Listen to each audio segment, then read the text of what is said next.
Het gaat echt over de toekomst van Oostburg en heel de regio.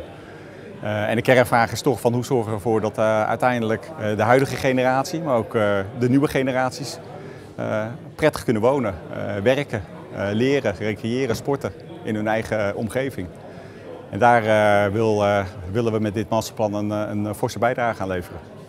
Nou ja, mijn betrokkenheid als wethouder is dat ik namens de gemeente deelneem in de stichting die op dit moment bezig is om te komen tot een masterplan voor Vitaal West-Vlaanderen aangaande Oostburg.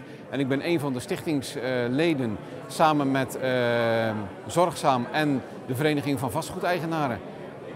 Ik ben erg benieuwd wat de plannen zijn, wat waar komt en wanneer.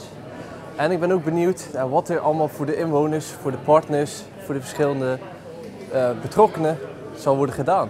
Ja, we zoeken echt contact met alle bewoners, alle andere partijen die in Oostburg en omgeving wonen. En we proberen echt op te halen van wat er bij hun leeft. Waar zitten hun zorgen, waar zien ze de kansen. En op basis daarvan proberen we ook de plannen verder uit te werken. Ja, ik ben erg benieuwd waar het nieuwe gemeentehuis komt te staan. Maar ook hoe dat ze ervoor gaan zorgen dat het voor jongeren, net als ik, toekomstbestendig gaat worden. We zitten natuurlijk in een vergrijsd gebied, maar dat we ervoor gaan zorgen dat er meer jongeren naar hier kunnen komen, dat we de jongeren die hier zijn kunnen worden behouden. En dat het gewoon meer trekpleister gaat worden. Dus wonen, werken, maar ook een klein beetje uitgaan. Een beetje een uitgaansleven.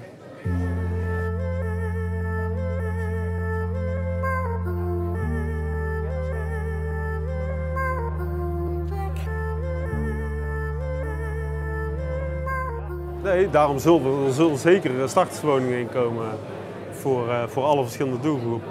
Tegenwoordig in alle plannen zijn gewoon percentages, wat voor type woningen willen we daarin.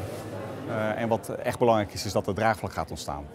En daar is onze aanpak op gericht. Ervoor zorgen dat mensen zich gehoord voelen. En dat wij alles wat wordt ingebracht serieus nemen. Nou ja, kijk, wonen is natuurlijk heel erg belangrijk.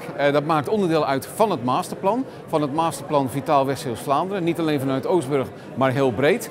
En daarin is het Sprinko-rapport wat de onderlegger is voor 845 woningen. Die we gaan realiseren de komende tijd in het hele gebied West-Vlaanderen. Ja, goede studiemogelijkheden. Dat is ook heel belangrijk voor ons. Als je echt wil voor starters, die zijn al wel verder in hun carrière. Ja, die willen meer een rustige plek. Dan ben je hier perfect, vind ik zelf. Ik kom ook uit Oostburg. Ik vind, dan woon je hier perfect. Maar we hebben ook heel duidelijk in de bijeenkomst een plek gegeven aan de opbrengst van de eerste avond. Wat zijn de belangrijkste kernpunten en welke dilemma's zijn eruit naar voren gekomen? Ik denk dat die werkwijze zeer erg goed is. Het is een samenwerking, het is een combinatie. Ja? En er zijn natuurlijk altijd verschillen, maar men moet natuurlijk dan ook weer bereid zijn om toegevingen te doen, samen te werken.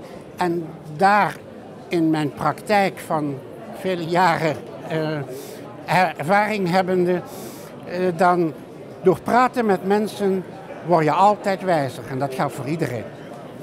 Nou, 845 is natuurlijk een heel mooi getal. Daar hoef je natuurlijk ook niet aan op te hangen. Je moet gewoon kijken waar is de behoefte, wat is er nodig, welke woningen zijn er nodig. Zijn dat seniorenwoningen, zijn dat levensbestendige woningen, zijn dat starterswoningen, zijn dat eensgezinswoningen. En die zijn verdeeld over het hele gebied van West-Vlaanderen. Ja, het was een hele mooie avond weer. Mooie opkomst, toch weer ruim 150 mensen. En wat het belangrijkste was, toch hele goede gesprekken weer. Dus er werden echt veel gesprekken gevoerd.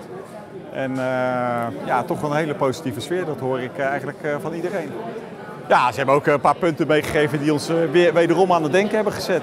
Rond de afwikkeling van het verkeer bijvoorbeeld, of de locatie van de bibliotheek, dat soort vraagstukken. Komen ze toch ook weer met wat punten die zeker de moeite waard zijn om nog eens een keertje goed naar te kijken. Dus heel waardevol.